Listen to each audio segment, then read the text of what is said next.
Halo semua, biasa di sini.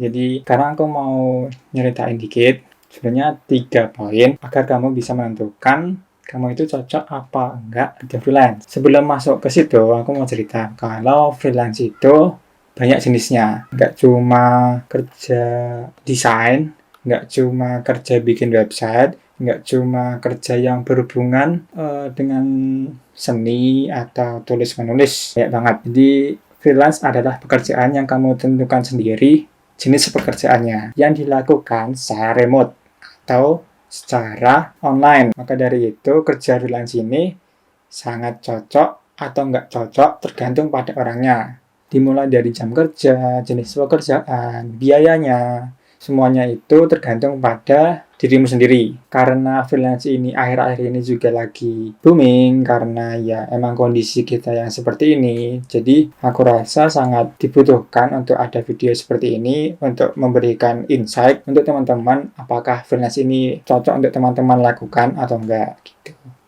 Itu. Nah, langsung aja kita masuk ke 3 poin kenapa kamu cocok atau nggak cocok kerja freelance. Yang pertama, kamu cocok kerja freelance kalau kamu adalah orang yang nggak malu cerita kalau kamu itu kerja freelance. Dari mana sih sebenarnya freelance ini berawal? Nah, dari kamu sendiri. Kamu kalau ditanyain orang, kamu freelance juga. Kamu harus berani untuk mengatakan, iya, aku freelance.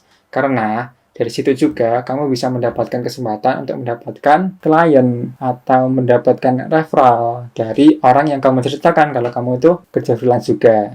Gitu. Jadi mereka bisa tahu kalau kamu itu menawarkan jasa. Gitu. Gimana dong kalau kamu itu malu, kamu mengatakan kamu freelance, tapi tetap juga ingin bekerja freelance. Nggak masalah sebenarnya. Jadi karena freelance itu adalah pekerjaan yang remote, online, nggak perlu bertemu orang sebenarnya. Kamu bisa membrandingkan dirimu itu melalui sosial media aja. Terus yang kedua, kamu cocok jadi freelance kalau kamu itu berani dan bisa melakukan apa yang perlu dilakukan. Berani dulu, baru bisa. Nggak bisa dipisahkan antara kedua ini ya. Jadi berani dan bisa. Kalau kamu berani melakukan sesuatu yang perlu dilakukan, tapi nggak bisa ya sama aja kan. Jadi ini adalah di mana kamu harus bisa memperkirakan bagaimana kemampuan dirimu. Pada akhirnya, freelance ini adalah ajang di mana kamu dapat menilai seberapa tepat kemampuanmu. Berani dan bisa akan membawamu jauh di dalam dunia freelance. Gitu. Sebenarnya nggak apa-apa untuk memulai di freelance ini, kamu melakukan apa yang sekarang kamu bisa, terus kamu terus mengasah kemampuanmu sampai kamu menjadi ahli di dalam bidang itu. Gitu. Terus yang nomor 3, kamu cocok jadi freelance kalau kamu aktif dan fast response. Harus banget ini. Jadi sebenarnya dari semua itu, dari poin 1 dan 2, kalau nomor 3mu ini nggak bisa, sama aja. Jadi aktif dan fast response.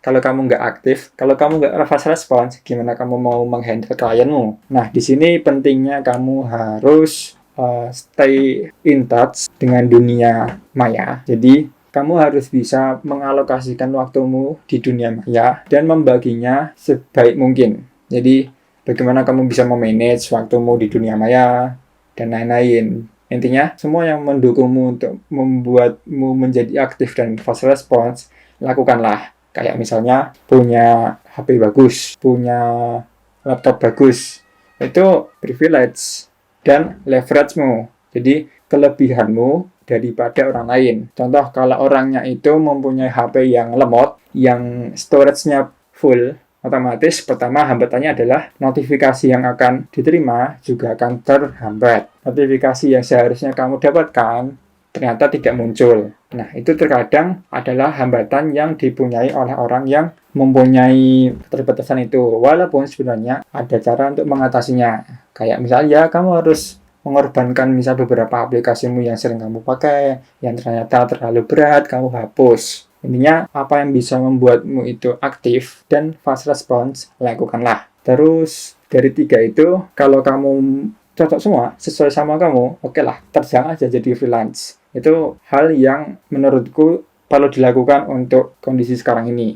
Pertama, untuk menambah pendapatanmu, membantu orang terdekatmu, syukur-syukur orang tua, dan memenuhi kebutuhan dirimu sendiri. Oke, kita lanjut sekarang ke 3 poin yang menurut aku, kalau kamu punya 3 poin ini, kamu tuh nggak cocok jadi freelancer. Yang pertama, kamu itu orangnya mageran, lebih suka kerja kantor. Nah, gimana kalau kamu mau milih freelance tapi kamu pada dasarnya mageran dan lebih suka kerja di kantor? Karena kerja freelance itu harus kamu lakukan di mana aja. Syukur-syukur dulu sebelum corona inilah, kita bisa pergi ke cafe, bisa pergi ke coworking space, kita bisa ke mana aja, perpus atau di mana yang menurutmu itu kamu enjoy untuk kerja. Nah, tapi kalau sekarang, kalau kamu keluar, udah tekanan batin sendiri kan. Jadi, kalau kamu orangnya mageran dan mending kerja di kantor, menurutku ya ini satu poin yang kamu nggak cocok untuk jadi freelancer. Oke. Terus lanjut, nomor 2, kamu lebih mending dikasih job desk. Apa itu job desk? Job description. Job description ini adalah pekerjaan yang perlu kamu lakukan dan diberikan oleh orang lain.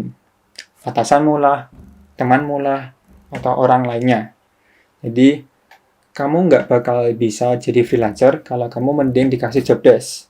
Karena balik ke poin nomor 1, kalau kamu cocok jadi freelancer adalah kamu berani dan bisa melakukan apa yang perlu dilakukan. Kalau kamu mending dikasih job desk, kamu nggak tahu apa yang perlu dilakukan. Kamu masih mengawang-awang. Kamu secara pada dasarnya adalah orang yang lebih suka dikasih pekerjaan, maka mending kamu nggak usah jadi freelancer. Terus nomor 3, kamu pengen bisa nggak mikir kerjaan di luar jam kerja. Kalau kamu jadi freelancer, kamu harus mikirin kerjaan hampir 24 jam.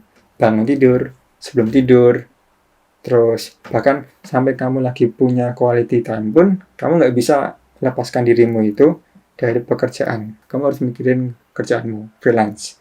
Tiba-tiba, misal kamu lagi main, kamu dapat notif bahwa kamu dikontak oleh seorang klien yang menginginkan jasamu. Nah, kamu mau nggak mau harus merespon klien itu untuk menanyakan apa yang diminta, sedetail apa, dan biayanya. Nah, kalau kamu udah kepikiran nggak gitu dan nggak mau, udah kepikiran kamu nggak mau diganggu waktumu, dan lain-lain, oke, itu berarti tanda yang sangat kuat untuk kamu menjauhi kerja freelance. Karena pekerjaan freelance itu sangat mengambil waktumu, walaupun itu hanya beberapa saat. Katakanlah kamu mau merespon kontak dari klien yang baru saja mengontak kamu, itu sebenarnya hanya butuh maksimal 5 menit untuk menanyakan jasa yang mau di-order atau yang mau diminta. Walaupun 5 menit itu sebenarnya tidak lama, tapi kalau kamu merasa itu nggak nyaman saat kamu lagi melakukan aktivitas lain, maka jauhi kerja freelance. Gitu.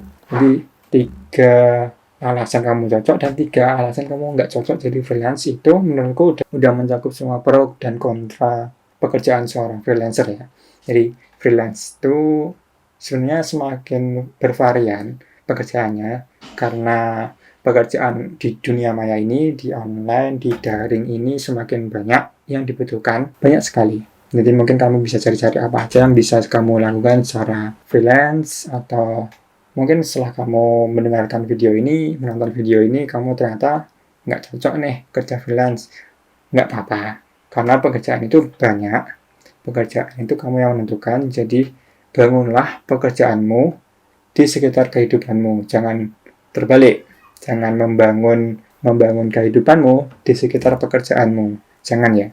Intinya adalah kehidupanmu, baru pekerjaanmu. Gitu. Oke, gitu aja. Terima kasih. Kalau ada yang mau ditanyakan, kalau ada yang mau memberikan saran, masukan, dan lain-lain, jangan lupa tulis di kolom komentar. Jangan lupa like dan subscribe-nya, loncengnya dihidupin. Aku bakal bikin konten-konten mengenai freelance selanjutnya secara lebih detail ke depannya. Gitu aja. Stay tune and see you.